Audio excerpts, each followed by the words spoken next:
Happy Thursday, everybody, and hope everyone is enjoying the first week of fall. I'm really excited to share the Idaho Botanical Garden with you today. And we have Executive Director Erin Anderson. I'm going to bring her on stage. Hi, Erin. Hi. Hey, thanks for carving out some time with me today. I really appreciate it. We saw each other just a couple nights ago at the annual gala. We did. And Amazing I as remember always. lots of fun. And last year, you were one of the MCs of that event. And so, how did it feel just to be in the audience this year? A couple things. I happen to be sitting next to my co-MC, Laura Kendall from the Morrison Center, and we commented several times on how different it is to be in the audience than it is to be on stage. I'll tell you what's happening from the different perspective. On stage, a lot less wine to be drank and a lot less cocktails. Down in the audience, it was just a different vibe than Laura and I last year, but I appreciate both different scenarios. Would be happy to MC again anytime in the future. But it sure was fun to be down in the crowd and to be watching our amazing MCs this year. And then also to see the speakers. Like last year, I was watching everything from behind the curtain. This year, I got front and center view. So it makes a big difference.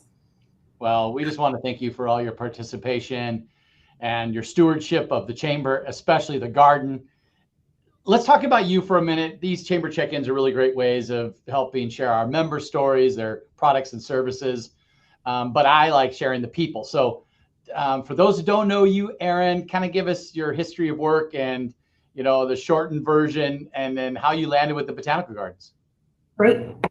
So I was raised here in Boise. I went to Boise School District schools, went to Boise State University. I got my degree in political science. I graduated in 2002. So it feels like it's been so long since I was back in college. When I graduated, I wasn't quite sure what exactly I wanted to go into.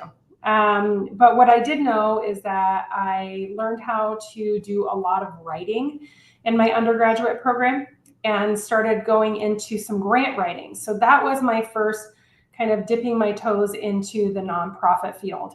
From there, I worked in fundraising and programming. And right before I was here at the Idaho Botanical Garden, I ran another garden called Boise Urban Garden School. And I was the executive director of that organization. And throughout my tenure there, went from a very small organization to later merging with the city of Boise. And now Bugs is a city of Boise program. Their executive director there now, her name is Megan. She's amazing. And that organization just continues to thrive. So I've been here at the Idaho Botanical Garden for 9 years. In that time that I've been here, I also went back to school, got a master's degree in organizational leadership. And I still get to focus on some things that are a little bit garden related, but now my job primarily is staff management, strategy, program management, and something that we will be talking about in a little bit, a really big expansion program that we're working on. So essentially my entire career, I've worked in nonprofits here in the Treasure Valley, and it's been a really great way to stay connected to the community, to stay connected to the chamber. I've been doing that for probably over 10 years now. And so a lot of amazing things happening in the Treasure Valley.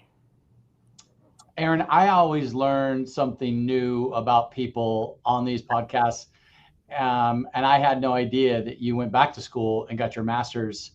It's a critical piece of running an organization with, I would gather, hundreds of volunteers, plus your daily in and out, 40-hour-a-week staff, and then all these other things that are coming at you too. Anyway, thanks for sharing that. Yeah. And I'll brag on you a little bit. You are part of the chamber's leadership on our board of directors, and we thank you for your service for that.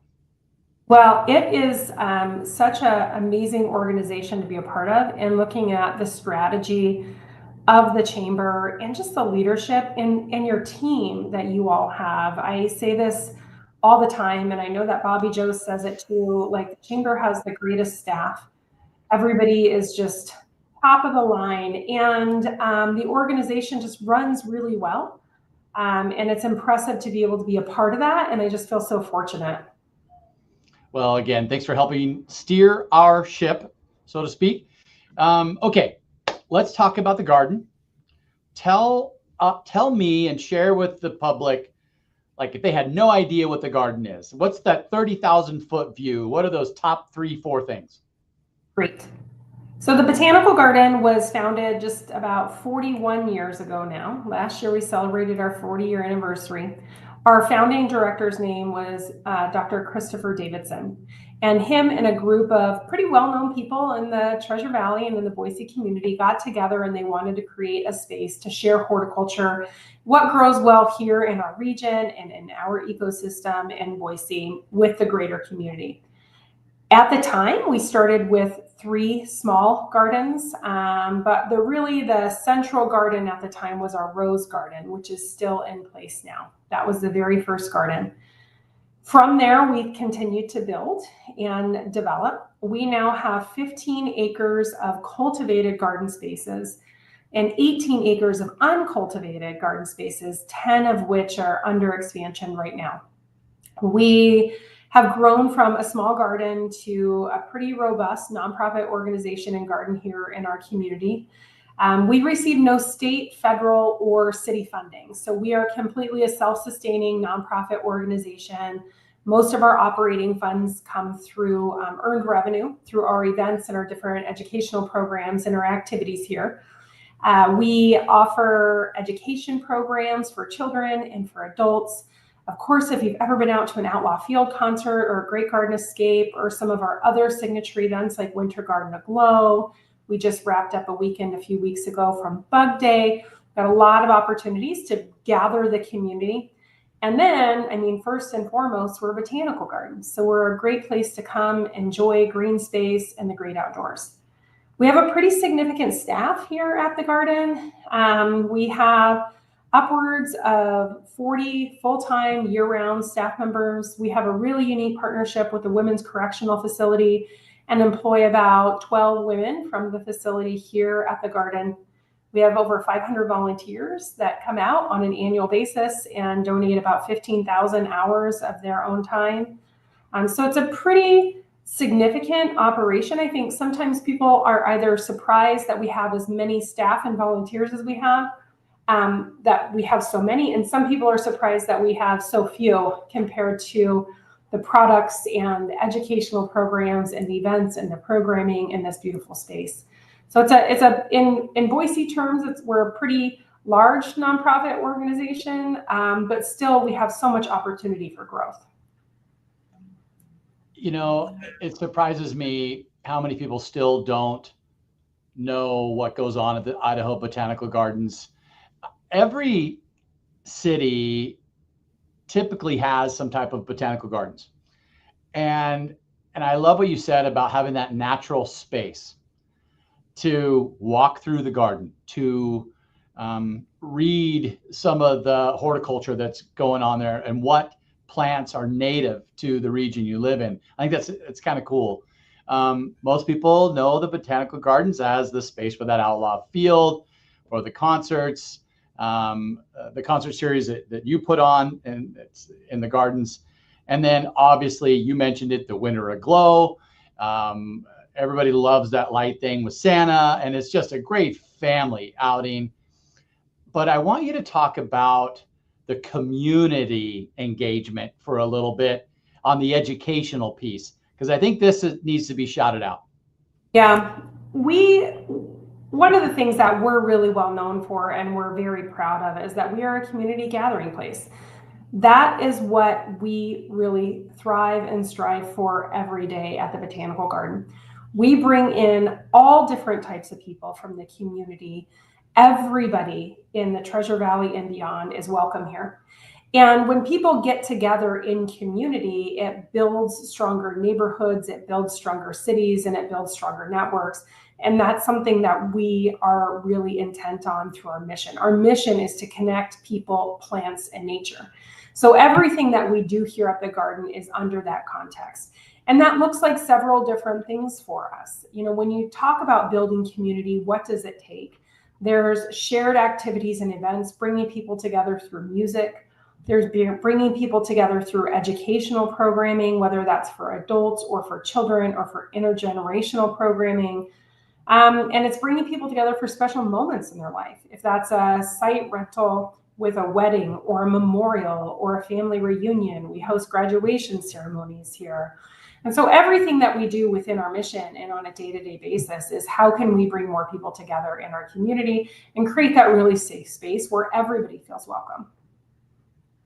Yeah, there's so many things on the website that you can look through, and I'll bring that up here in a second. Do you want to talk about the expansion a little bit? I do. It's very exciting. Oh boy, do I. I know we don't have 12 hours because I get so excited. I can just go and go and go. But the long and the short of it is that we have just broken ground 2 weeks ago, maybe 3 weeks ago now, on a 10-acre expansion project. Now, within this 10 acres, there's going to be a lot of amazing programmatic opportunities, new garden spaces, permanent facilities, and we're splitting this into several different phases because 10 acres, it's a really large space, and the costs are quite substantial. But we've been making a lot of headway on our capital campaign and our fundraising for the project. So the very first area of this 10-acre expansion project that we're going to be working towards is building a brand new parking lot, building an arboretum. Yeah, it's not a parking lot actually, Paul. It's a parking garden.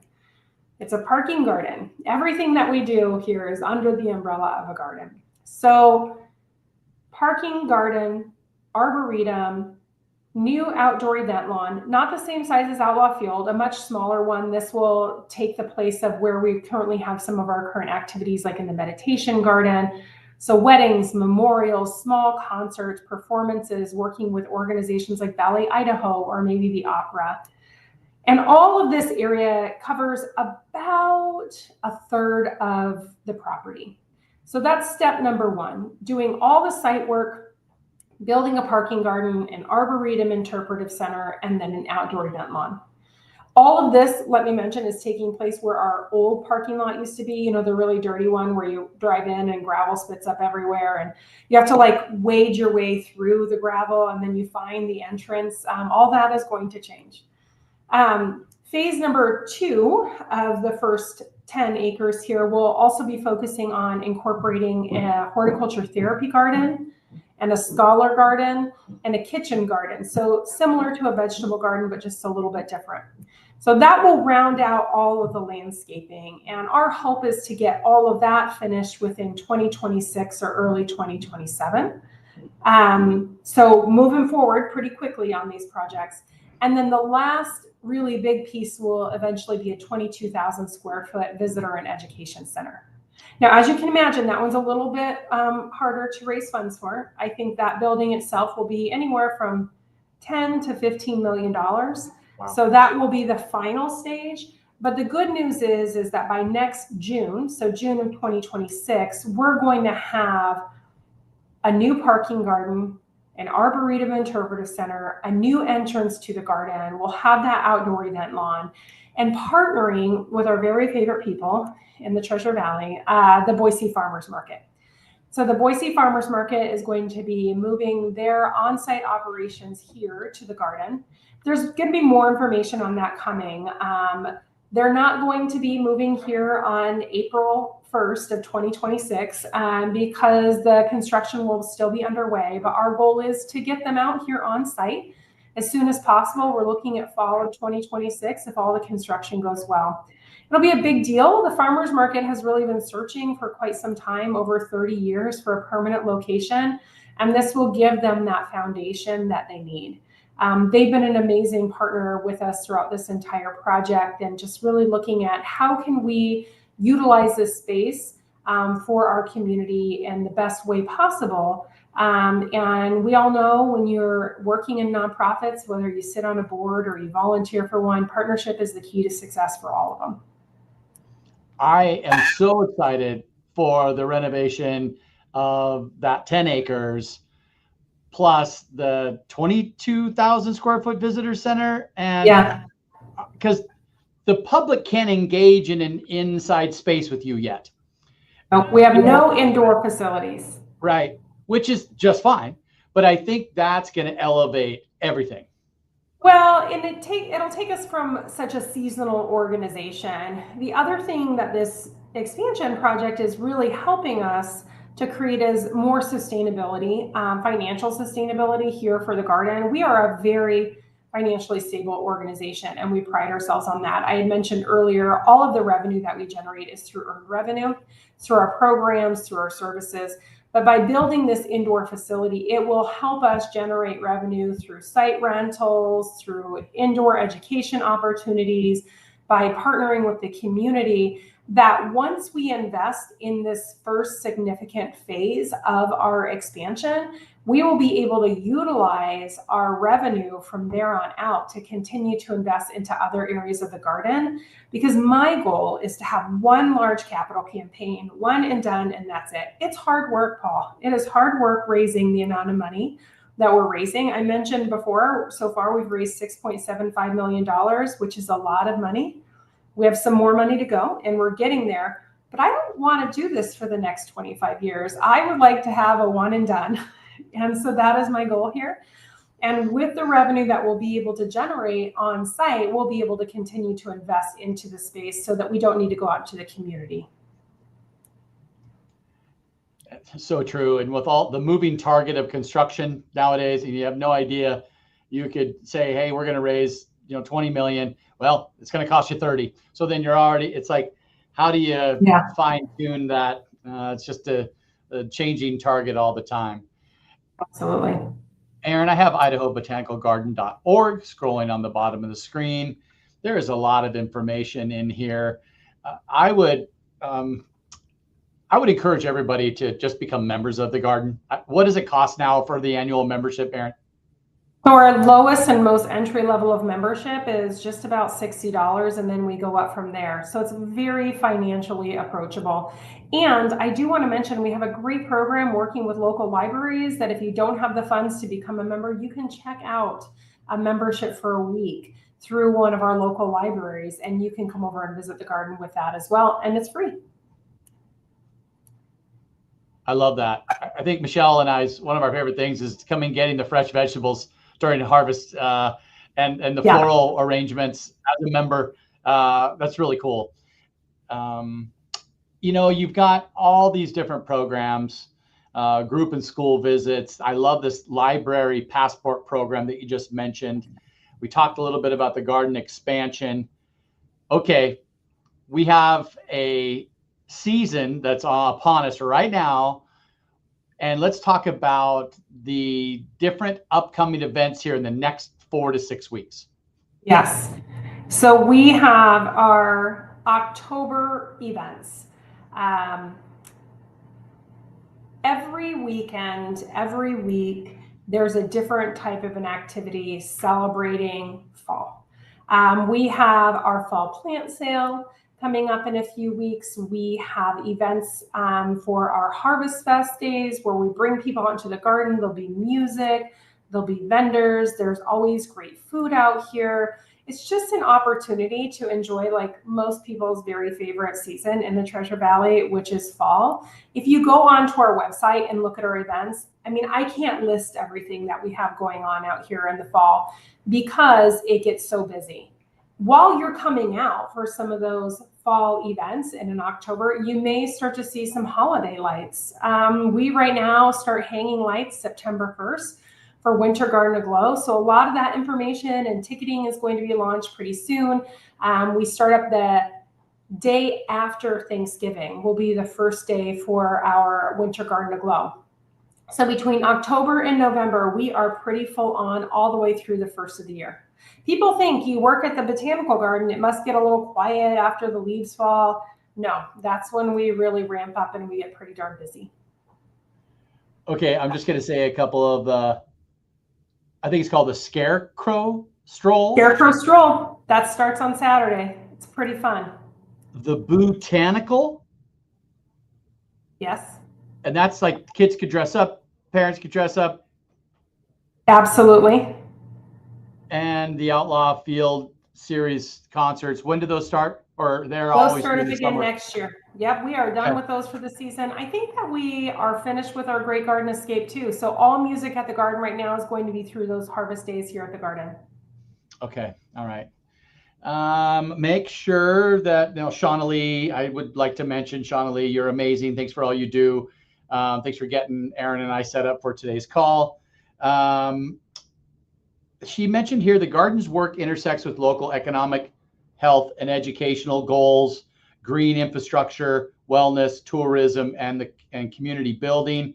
I think that's really important to connect the dots on the impact that the botanical garden has on the economy of the region Yes, too. absolutely.